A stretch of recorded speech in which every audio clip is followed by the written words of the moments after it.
Yes. Okay. Friends, okay, ready. Uh, Welcome to this lecture on ideology series of your political theory paper. This evening lecture is the continuation of the previous day lecture on Gandhi. Last day, we talked about Gandhi the man. Today, it's an extension of Gandhi the man. Lecture is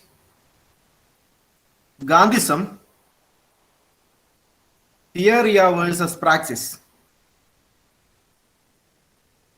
Friends, before addressing theory and praxis, let me briefly tell you that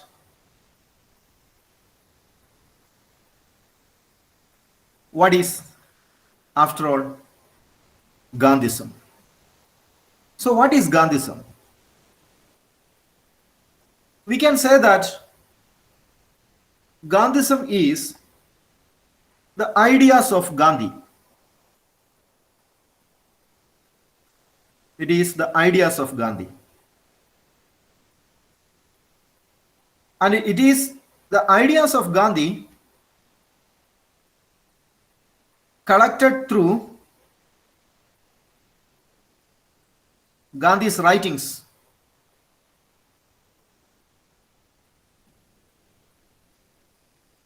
and speeches. And who collected Gandhi's writings and speeches? The followers of Gandhi. And what are his writings? There are primarily two books and plenty of newspaper columns. He had written The Indian Home Rule, one of Gandhi's famous book, in the year 1909. The second book, Gandhi's most famous book, I hope most of you might have come across that book already. The Story of My Experiments with Truth, that was published in the year 1929.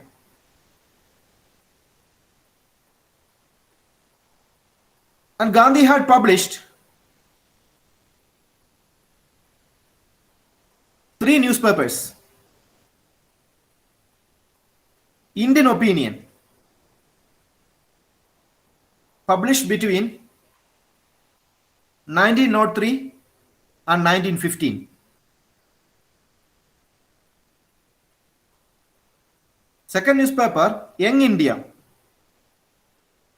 a weekly journal published in English language from 1919 to 1931, 1931. And a third newspaper, that's not a newspaper, weekly, Harijan, that he published from Yerwada jail when he was arrested by British government. He published it from 1932 onwards.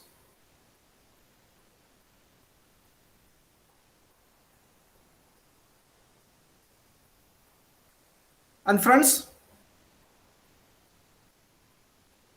if you want to understand Gandhism, you have to read all these publications, because Gandhi never presented himself as a philosopher. Gandhi never claimed that he proposed any ism.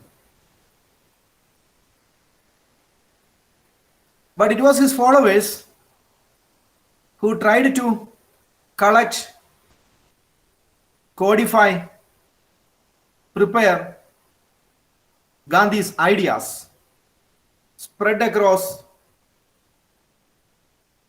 a vast compendium of literatures, books, speeches, and newspaper and weeklies.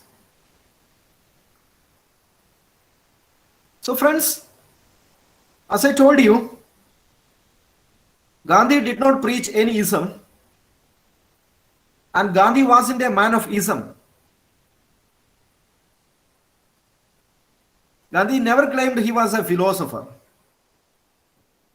But the followers of Gandhi consider him as a philosopher, a guru,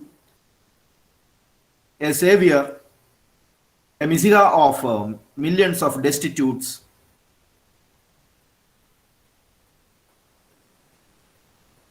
So to understand Gandhism, therefore we have some techniques. What are them? From time to time, Gandhi had certain kind of replies, solutions, commentaries.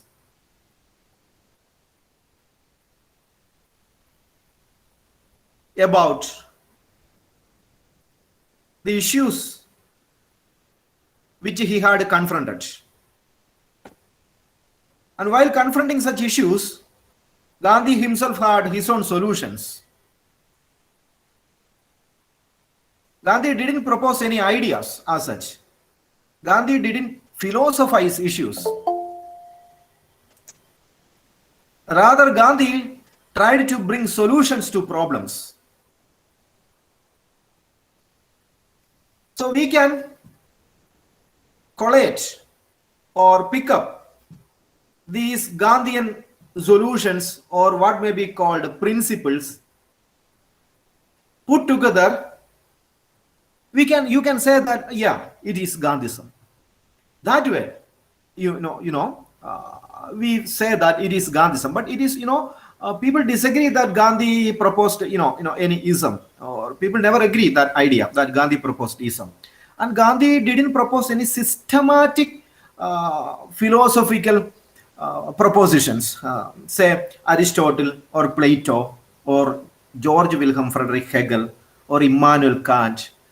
So such Western philosophers had systematic thinking, and Gandhi didn't propose any systematic thinking. So he had certain principles, and later his followers gathered all these principles and put together, and we used to say that, yes, it is Gandhism. And what are these principles? So in this lecture, I will try to briefly incorporate these principles, and I don't have that much time to talk extensively about all these principles. I think it will require more than 1 month to talk all these ideas, to present you a broad picture of each of the principles. So I will briefly wind up each principle within a few or 3 lines. First Gandhian principle you have to consider under Gandhism is non-violence. The second you have to consider satyagraha.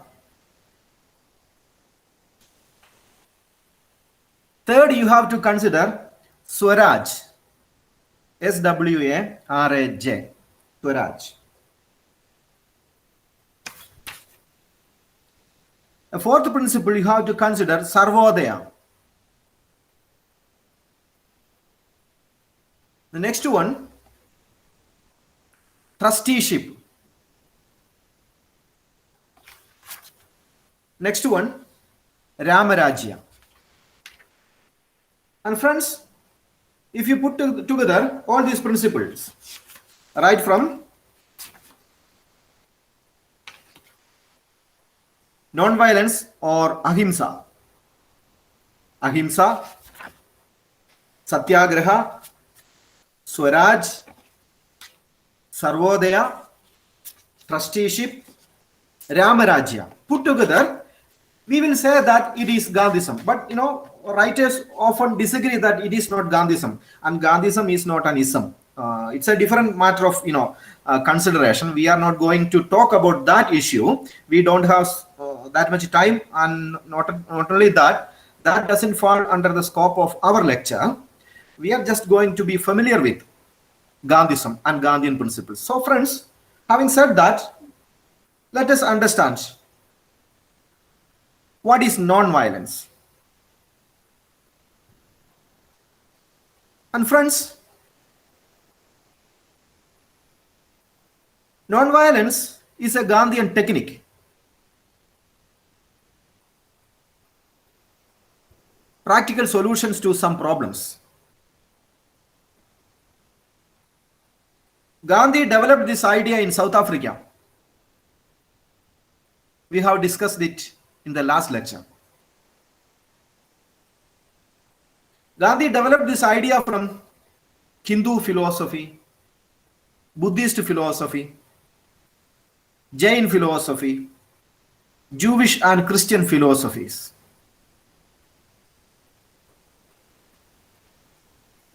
Nonviolence, or otherwise called ahimsa, is the idea that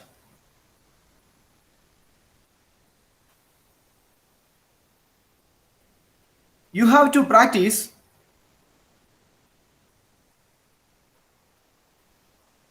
a non-violent resistance against injustice.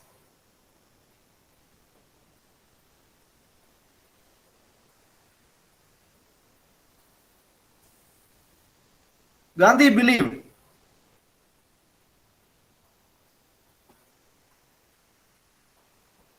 man's nature is non-violence. Man is not an aggressive animal. Non-violence is the basic nature of man.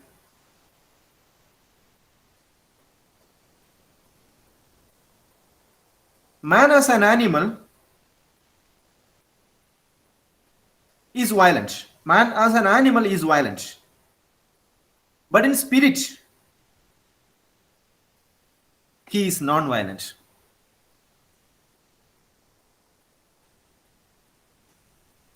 The moment you realize the spirit, the moment you realize the spirit in you, you will drop violence. That is, violence is artificial to our nature. Nature didn't create man with a violent character, Gandhi believed. So, it is the godly quality of within man, a godly quality within man. God lives in you.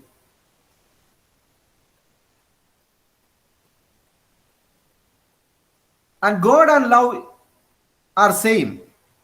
God and love are same.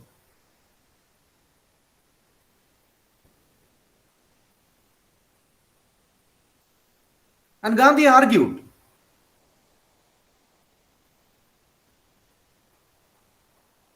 to attain a non-violent life,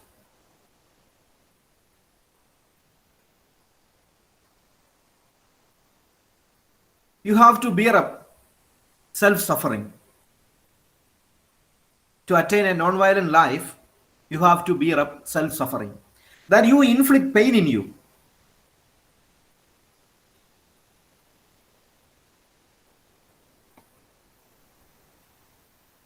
He told people, his followers,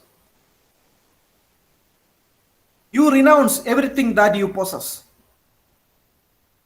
You renounce everything that you possess and endure every pain. Welcome all the hardship in life.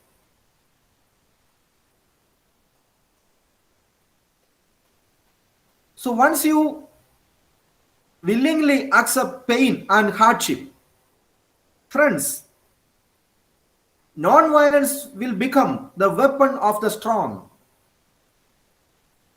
Friends, we all run away from fear. We don't like fear.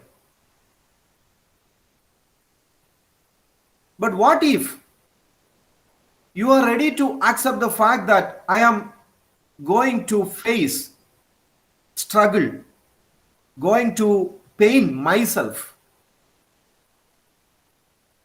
for a noble cause. Friends, according to Gandhi, you are the most powerful person in the world. That's why Gandhi said, non-violence is the weapon of the strong.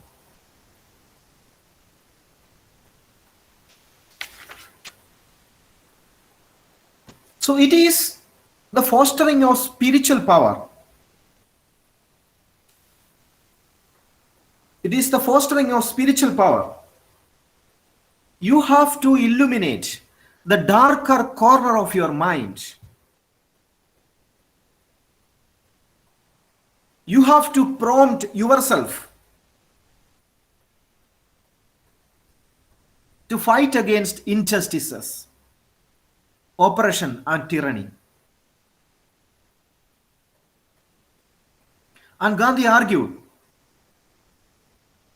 where you can find non-violence. And Gandhi said, you can find non-violence only in an ethical life, only in a religious life. Non-violence is found only in a religious way of life or in an ethical way of life. Buddha, Mahavir, Jesus Christ. These are people who preached non-violence. Not your politician, not your statesman, not your leaders. Only men of high wisdom preached non-violence. And that is found only in religion. So this is some sort of a moral philosophy that Gandhi is telling, that non-violence is a spiritual view of life. So friends, I am just telling you few points regarding each Gandhian principle like this. We don't have time. So this is non-violence in Gandhi.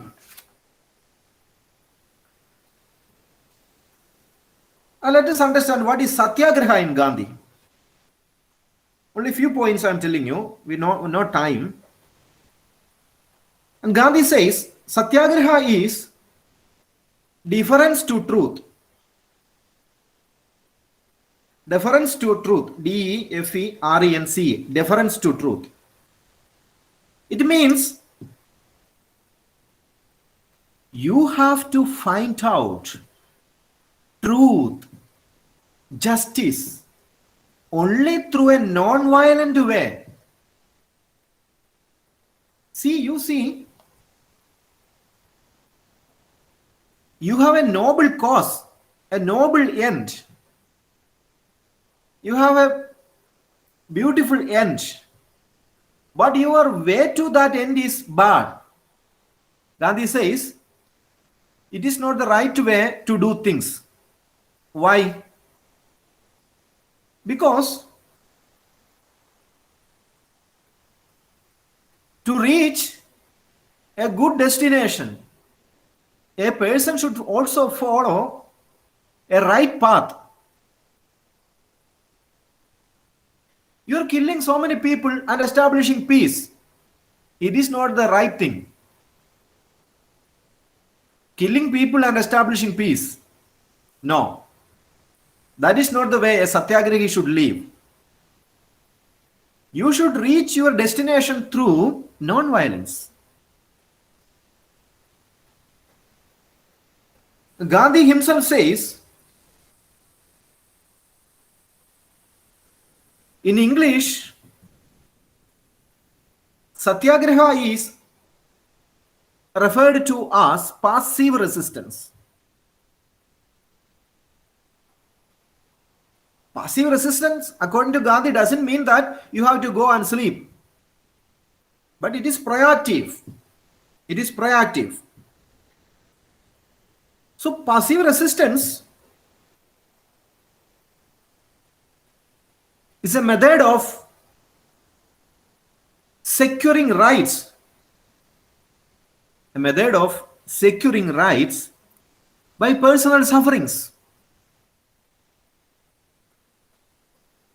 That is, Satyagraha is the reverse of resistance by arms.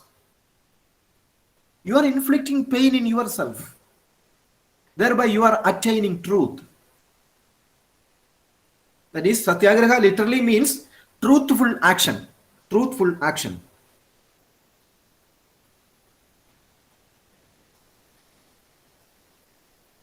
Satya means truth. Satya means truth. And Gandhi said there are certain tenets of Satyagraha. Tenets of Satyagraha.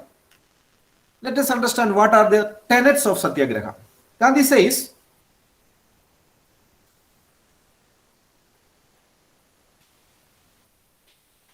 fasting is, a method. Fasting is a method of Satyagraha. Second is non-cooperation, a method of Satyagraha.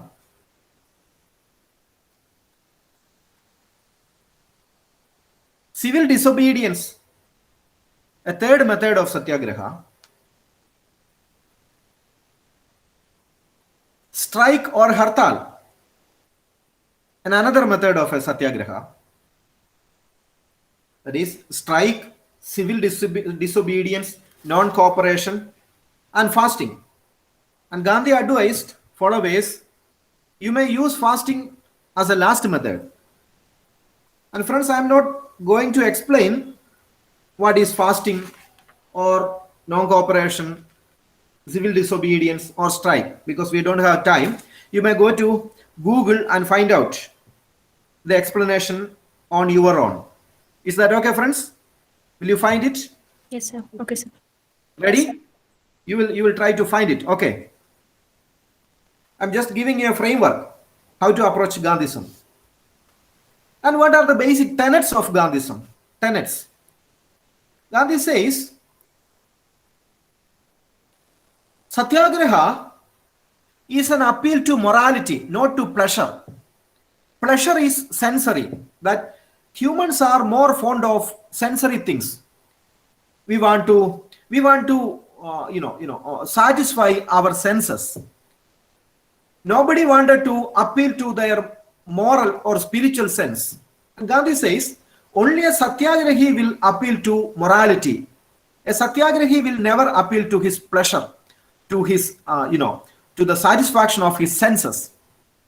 A Satyagrahi will always look upon his moral side, his, the spiritual side.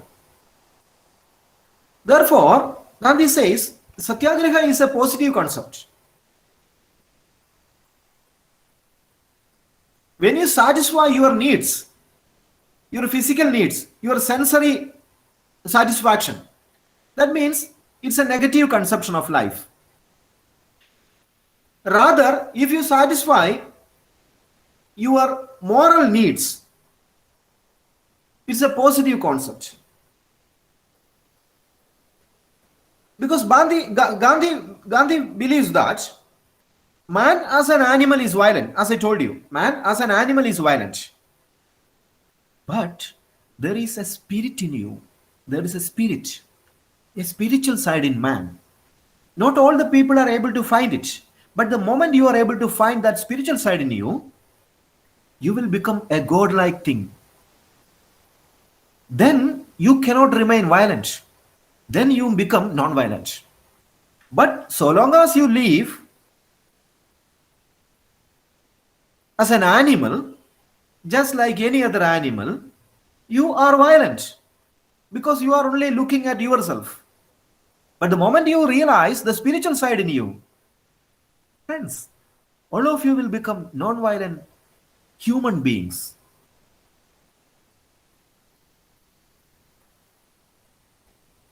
Gandhi says,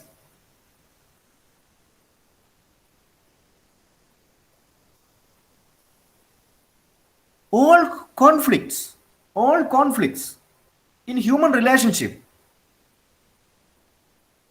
all conflicts in human world, all the problems in our human world is just because of only one thing. You already know that. What is it? Greed. We are all greedy people. We are all motivated by lust. Once you are able to shed off, tear off that lust from you, that desire from you, that greed from you, friends, you can create a peaceful world. And then you will become a satyagrahi.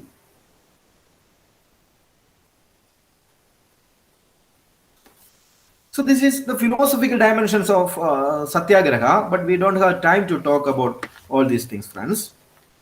And now we move on to the third principle of Gandhism. It is Swaraj.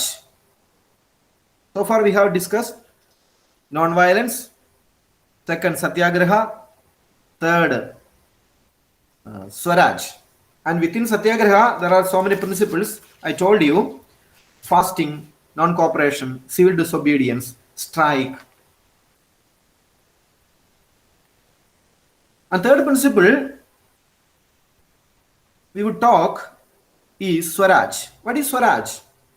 Swaraj means self-rule.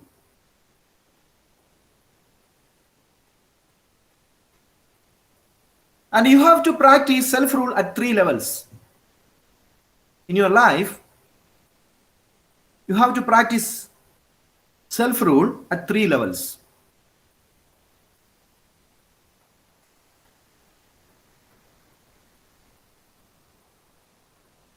There are 3 types of Swaraj. First one is Swaraj of the self. Swaraj of the self. What is Swaraj of the self? Friends,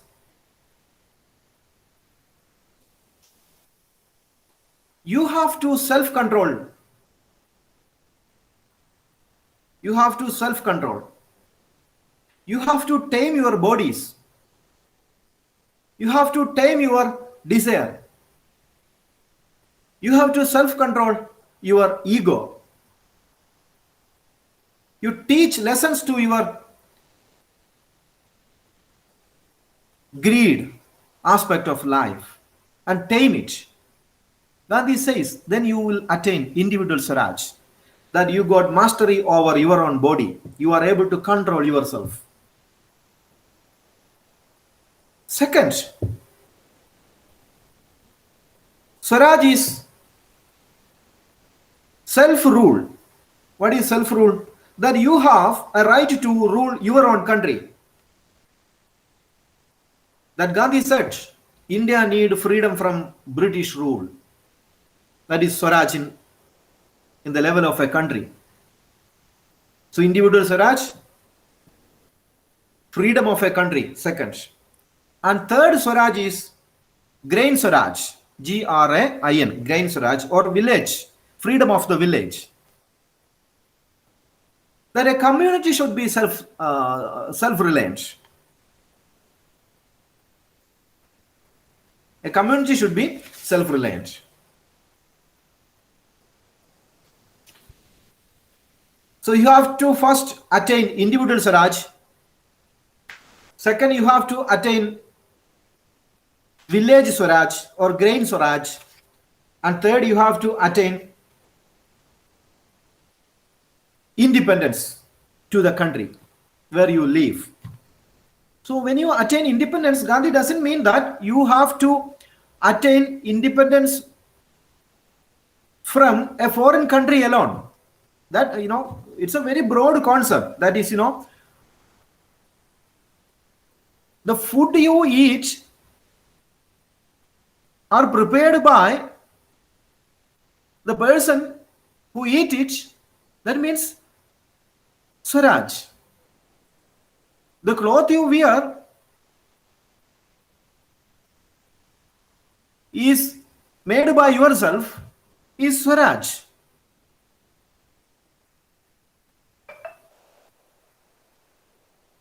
So you have to weave your cloth. You have to harvest your food. So that way, a society, an individual, a community should be self-reliant.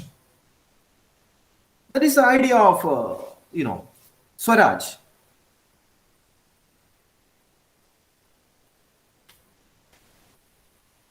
Then Gandhi says, Swaraj is also associated with Swadeshi. Swadeshi. What is Swadeshi? Gandhi says, in body, in your body, in your mind, in your spirit, you should be a Swadeshi. He advised his followers, you give up foreign goods, foreign cloth, foreign food, everything that is foreign, you avoid.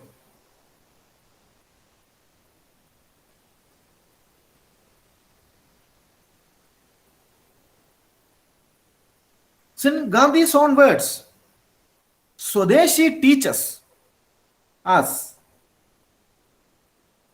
that being born in it and having inherited her culture,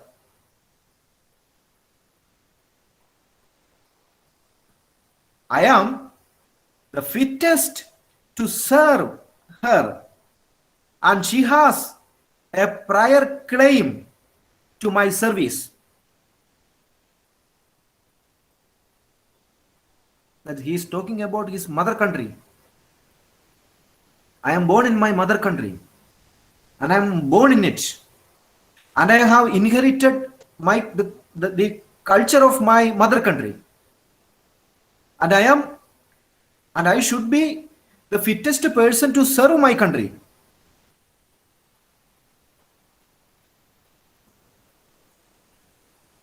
So Swadeshi is also a very broad concept.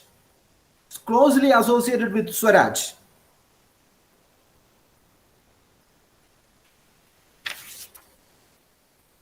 And then Gandhi goes on to talk about another idea called Sarvodaya.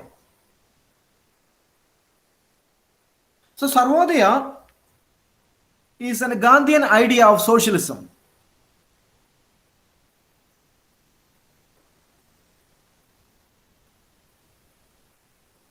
Gandhi said, possession, that I possess this mobile. So this mobile I possess is my ego. So possession seems to be a crime, that individuals need not to possess anything.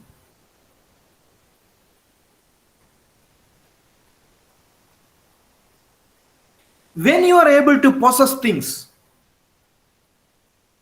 I am able to possess this mobile only in such a condition that the mobile I have and the mobile I possess is also possessed by all the people I know. What a beautiful idea. So long as your fellow men are not able to possess this mobile, you are not eligible to possess a mobile. Socialism. Gandhi was also a socialist.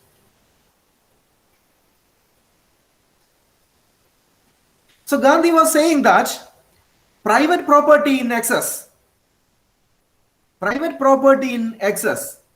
of the basic needs of human existence, that people who possess private property in excess, that more than what you need, the people who possess private property in excess of more than what they need is just exploitation.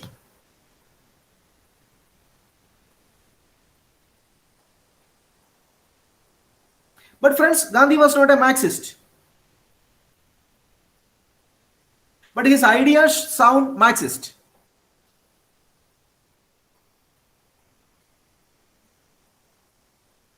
For Gandhi,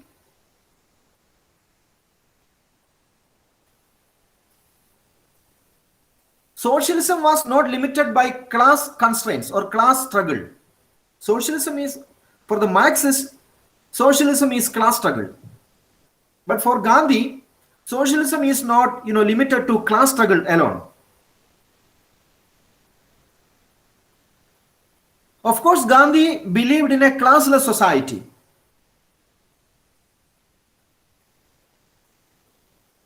But he did not think that socialism involved the destruction of the individuals who constituted the propertied class. So one day, my society is saying that you need not to possess this mobile. Friends, I will be hurt. Because for me, this mobile is hard earned. All of a sudden, society is becoming socialist and argue that you should be stripped of this mobile. You don't need this mobile and you should drop it away, throw it away. See, that is against, the very idea of human labor. So rather, Gandhi was saying that there should be an essential unity among men. And this is possible only in a Sarvodaya society.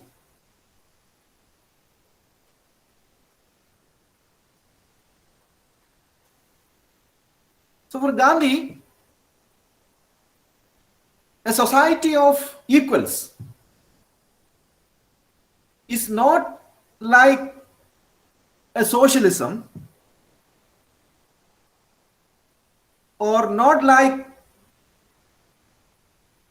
Marxism or not like Russian communism or Chinese communism. It's different. A society of equal people is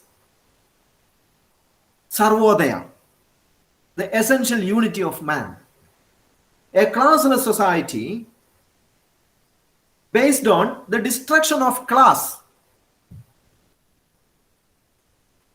but not the destruction of individuals who constitute the classes. A classless society, Gandhi believed that Sarvodaya is a classless society based on the destruction of the classes, but not the destruction of the individuals who constitute the class. That is, when one day my society is saying that I should leave this mobile, you should throw it away, or you should give it to your state. That state is not only taking this mobile away from me, that also taking away my personhood. That is socialism, the brute socialism, the kind of Marxist socialism or Russian socialism or Chinese socialism. So that is not the real socialism. And Gandhi argued that if anybody ever in the world say that they are socialist, you go and tell them that here is Gandhi, and you come to talk to Gandhi, and I will teach them what exactly is socialism, because none of them are really speaking about socialism because they don't know what is socialism. Socialism is Sarvodaya. That's what Gandhi says. You can disagree. I too have disagreements. But that is not time for disagreements. We are just talking about some Gandhian principles. And then Gandhi goes on talking about trusteeship. And friends, Gandhi differed, D-I-F-F-E-R-E-D, differed from the Marxian concept of property. Gandhi differed from the Marxian concept of property. Marx advocated a classless society. And in the classless society, all the property is owned by the state.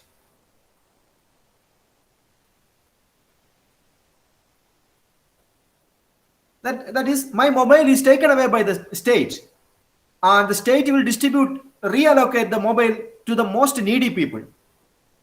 State will look after, search or scan the population and check who really need a mobile and give that mobile to that person, and it will take away my mobile from me and give it to somebody else. And Gandhi says this is not socialism. Gandhi viewed that property should not be snatched away from the rich or the capitalist people. You will sound what a socialism Gandhi is saying, because Gandhi was always with Birla. You know, last day I told you Gandhi was living in Birla house. What business Gandhi has with Birla? Gandhi had a close connection with the Tatas. Gandhi had a close connection with all the businessmen of his time. He had contacted, Ratan Tata's grandpa. What was his? Jamshedji Tata. He was a close associate of Jamshedji Tata.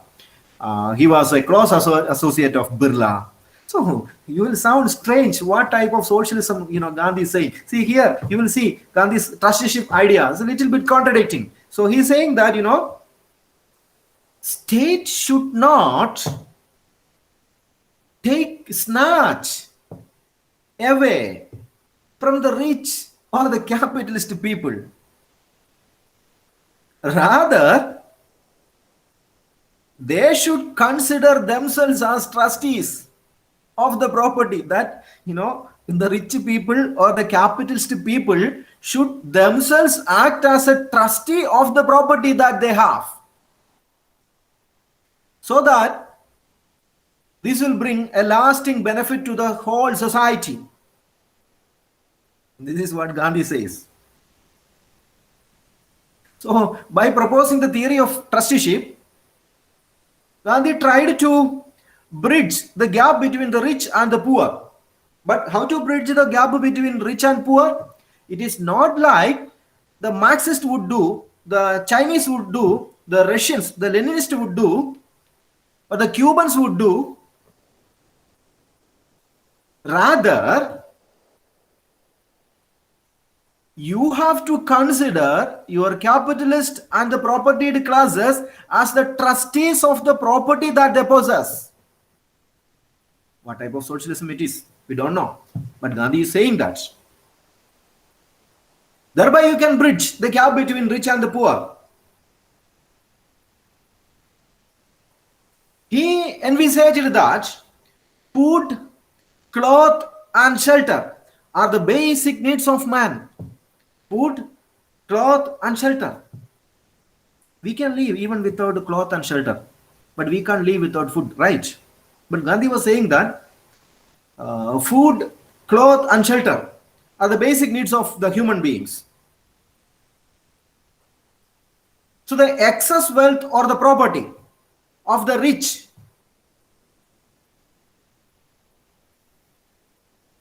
can add welfare to the society. But how? That we have to ask to Gandhi. Gandhi says that is through trusteeship, the idea of trusteeship, that these people should act as trustees of the wealth they have, so that you can reform capitalism. How? By considering the propertied classes as the trustees of the property they have. So, rich people should mentally change themselves, come forward and use their wealth for the betterment of society. You contribute your wealth to the society willingly. What an idea.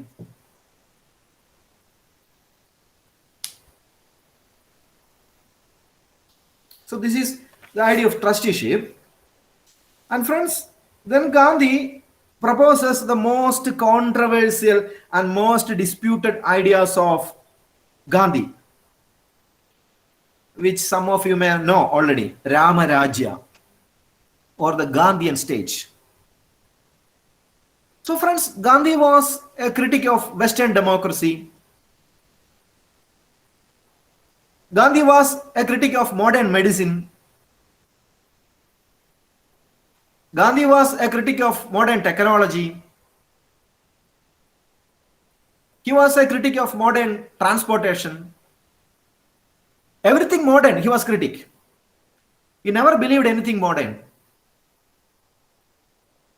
He was really an ancient. His mind was in the ancient. So he never believed in the government. He never believed in the state. Never believed in bureaucracy.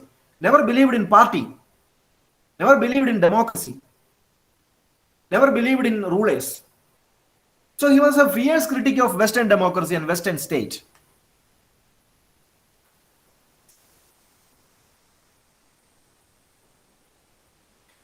So rather, Gandhi conceived an ideal state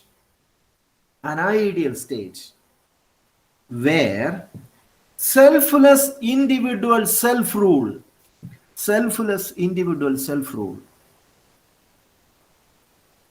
it is something like a Platonic ideal state,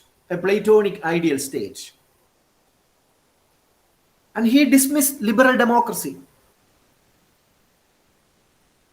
Liberal democracy is just like a fish market.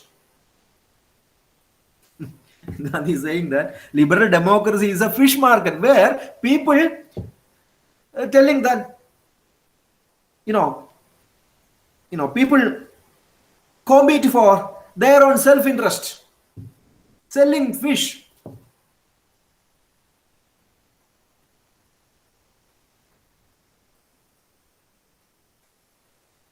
So rather, Gandhi was looking nostalgically at Rama, the Indian god in the Ramayana. He was very nostalgic about Rama and Rama's Rajya of the Ramayana. And Rama, for Gandhi, was a personified idea of self-help, of sacrifice, of discipline, of tolerance, of morality. What an idea. This Rama was a personified idea of self-help, of sacrifice, of discipline, of morality. So Ramarajya is not democracy. Ramarajya is not liberal democracy. It is not modern European state. It is not modern Max Weberian bureaucracy. It's not Weberian bureaucracy. Rather, Ramarajya is politically the removal of Britain from India, the removal of army, the removal of police forces, the removal of laws. You remove police forces, you remove all the laws from your society, you erase all the the paraphernalia of modern state, say army, police forces, legal system, judicial system, party system, parliamentary system. You remove, wipe out all these things. Then what you get is a political ideal. That is Ramarajya. So that is politically Ramarajya, that you remove all the things that is Western from your country. And morally, Ramarajya is freedom from armed forces. We don't need any more armed forces in our society. Armed forces are violent, repressive, suppressing institutions. We don't need any national army, friends. Why do we need national army? We don't need any more national armies in our society.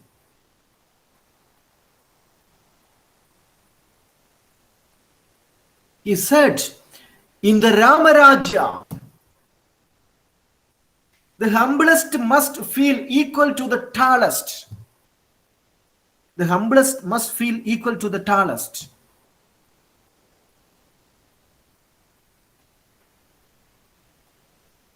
So Gandhi understood that modern idea of state is a coercive authority.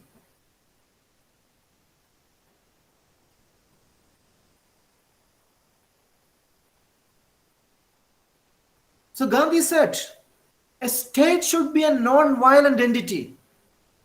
It no more need police forces, no more need armies, no more need laws, modern laws. Because all these things are coercive apparatus. State should be a moral institution.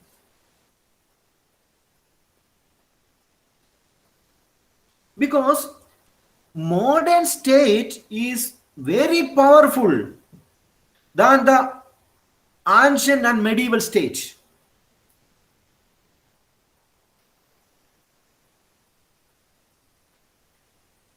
So in the modern state, you cannot practice satyagraha because modern state will never tolerate your satyagraha. Modern state will never tolerate your ahimsa. So you cannot practice these kinds of things in a modern state. So you should abolish the modern state. You need a non-violent state, a moral state.